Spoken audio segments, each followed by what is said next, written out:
VAMP, Chapter 3. About a week later, I was moved into my new home. I went to the local furniture store and bought a beautiful 4-post cherry wood bed, which I placed in the master bedroom with white linens and a dark green bedspread. I bought some lamps, a big comfy couch, an oversized chair, as well as a coffee table. I also went down to the small bookstore and bought a handful of books to start reading, since I had read all of mine about 100 times. I had spent a full day and night getting the house exactly how I wanted, and then I decided to go for a walk on the main street in hopes of finding a tanning salon, as my spray tan was starting to fade.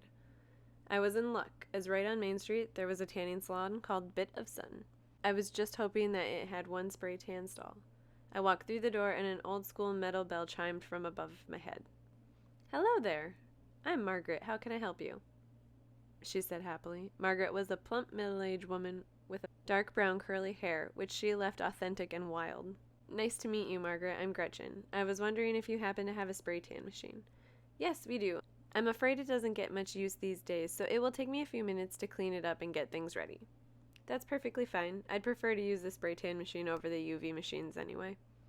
"Totally understand. I can offer you a punch card for the spray tans. Get 5 and the 6th is free. We recommend about 2 spray tans a month, depending on the color spray you choose. I can also make all your appointments in advance if you like." "You wanted to get one today?" she asked while opening up the appointment book. "Might as well, since I'm here." I looked at the color chart she handed me for the sprays. "Let's do Touch of Honey."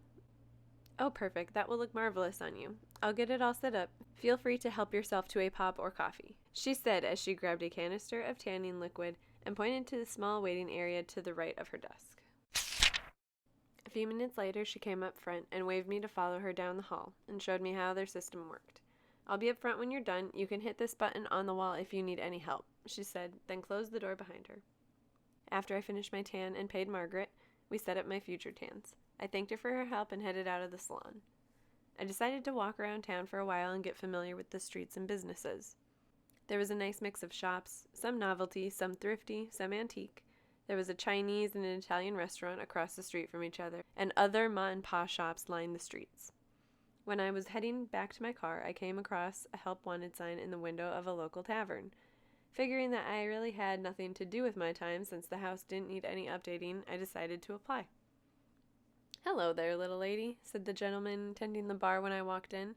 "What can I do for you?" "Hey there, my name is Gretchen. I saw the help wanted sign and wanted to apply for the position." "Well, Gretchen, I'd be glad to talk to you for a minute and get to know you if you don't mind. I'm Hank, I own this bar, and I'm just looking for someone to do some part-time shifts. Do you have any experience working in a bar?" We exchanged some work history, experience, and skills, and he asked me how I would make a few drinks. Overall, it wasn't anything difficult. "You're hired," he said 10 minutes later. "We've never had anyone that we haven't had to train, and the locals will be real happy to get their drinks right for once," Hank said while laughing. "Well, thank you very much," I said, smiling. "When would you like me to start?" Turns out he wanted me to start right away. He took me around the bar and showed me where everything was located and explained the seating assignment, which was simple. Hank was laid back and assured me that if I wanted to reorganize anything, to go right ahead and do it. I was warned about not wearing anything low cut or cut short if I didn't want any comments to be made. Afterwards, we set up a schedule, and since I didn't need much training, Hank and I just went over the menu and he introduced me to the cook and dishwasher. After we spent about an hour going over the procedures and questions, I was on my own while he was doing inventory and billing in the back office. I met a few other people from the town that night. They were some of Hank's regulars, and they were all really friendly. I have a thing for old people. I find them adorable and sweet, even if they smell a little strange. I've always been able to communicate well with them. Maybe it's because we're around the same age. It was a pretty slow night, so I was surprised to hear the door open at 1:45 a.m. I wasn't upset. It's not like I was tired or anything, but my face must have shown some type of disapproval because one of the men apologized. "I know it's 15 minutes till close, but would you mind if we came in for a quick beer?" said the older of the two men. He looked to be in his mid-50s and was probably around 5'8", with a small beer belly and white beard. He looked like a friendly man. He kind of reminded me of a thinner Santa Claus. "That's perfectly fine. Don't even worry about the clock." "What can I get for both of you?" I asked. "We'll both take a tall MGD. Thank you, Miss, please. I'm Gretchen, and you're welcome. I'll get those right away for you, too," I said as I laid a bowl of pretzels on the counter for them. The second man was much quieter, probably in his late 20s, and standing at a good 6 feet. I could tell he did physical labor for his job because his biceps were huge, and you could see the outlining of his chest through his t-shirt. I couldn't tell how long his brown hair was because it was pulled back into a ponytail at the base of his neck, which showed off his strong jawbones. His eyes were the deepest green I had ever seen, even more mesmerizing than my original eyes. It's a good thing that I don't have to breathe, because I think I would have forgotten how. He smelled interesting, not just his cologne. His blood made my mouth burn a little, but nothing I couldn't control. There was also the slightest smell of fish, or something on his body. Around here, most of the men were fishermen, and I wondered if that's what he did for a living. I could also see a tattoo peeking out from under his t-shirt on his right arm. From what I could tell, it was an anchor with a topless mermaid hanging onto it. It also looked like there was an eagle and the word, "Live fast, die free." "Here you go, guys. Anything else I can get for you?" I asked, setting their glasses down on the bar. "No, I think we're just fine right now. Thank you, Gretchen. I'm Roy, and this is my son, Aiden. You're new in town, aren't you?" I nodded silently. "It's a small town. I know I haven't seen you here before." "Where did you move from?" asked Roy before giving me a chance to answer the first question and taking a sip of his beer. "It's nice to meet you, Roy and Aiden. I just moved here from Baton Rouge, Louisiana." "Really? You're in for quite a change. I hope you enjoy it here," Roy said as he grabbed a few pretzels. "Thank you. I'll leave you two to your drinks. If you want a refill, just let me know." And then continued my cleaning, pretending that I couldn't hear them. The truth was that I could have walked outside and still heard their conversation fairly well from a block away. Roy was facing Aiden and asked, "So, what do you plan to do about Jimmy's spot on the boat? You know you can't start the season without him." "I know, Pop. It's not something I really want to think about right now. I still can't believe he's gone. No one will ever be able to fill his shoes."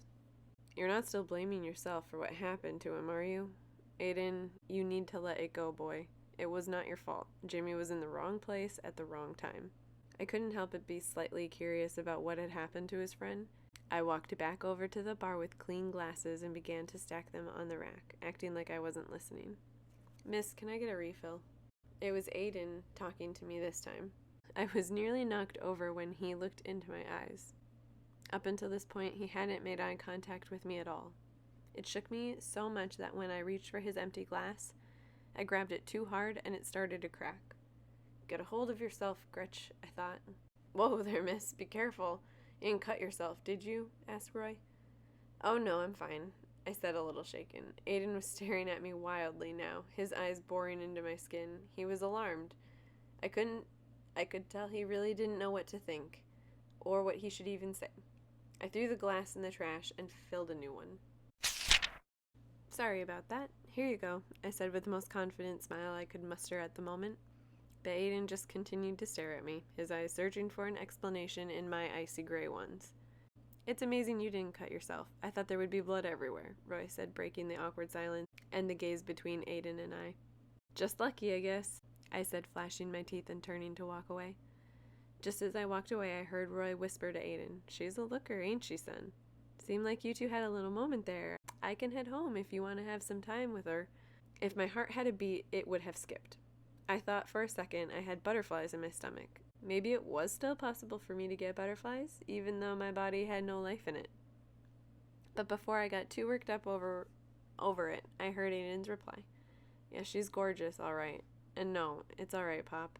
I should get home soon so that I can get up and clean the boat for tomorrow and get everything set up for the season. I need my rest. I haven't been sleeping all that well." "Okay, son. Sounds good. But I'd try to get her know her before someone else in town does. Girls like that don't stay single very long. And after Ryan gets a look at her, well, you know how he is." "I know, Pop. I know." They got up to leave, and I walked back around the counter. I was curious as to where this Aiden lived, and now I was curious about who this Ryan guy was. But my thoughts were mostly about Aiden. Obviously he was single if his dad was trying to get him to talk to me. I decided at that moment I would follow him to his house. There was something about him that I needed to get to know. "Here you go, darling. Keep the change. We'll see you around," said Roy with a hearty smile.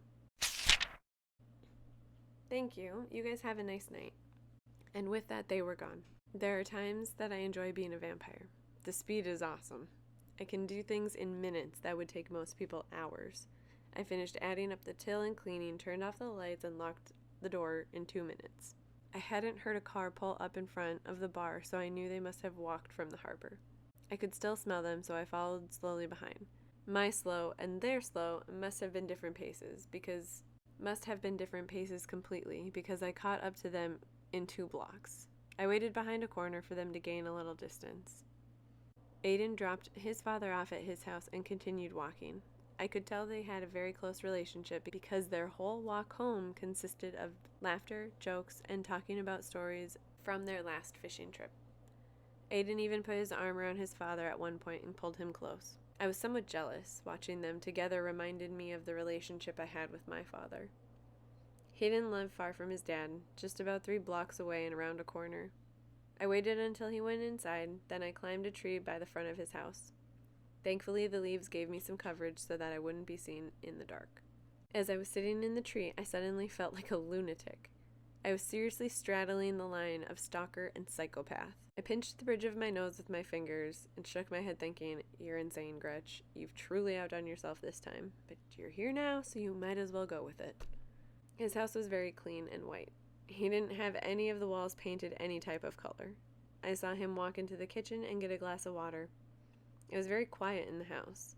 There was no radio playing, the TV wasn't on, and Aiden was just standing there holding his glass of water and staring at the floor. I wish I knew what he was thinking. Once I drink from someone, I can sense their emotions.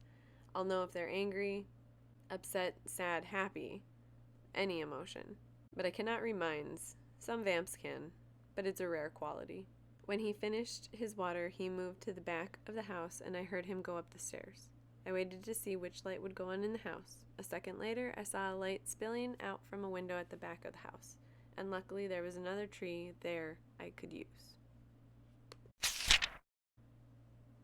I had never followed anyone home before, and I don't know what made me want to with him. I felt this strong need to know him.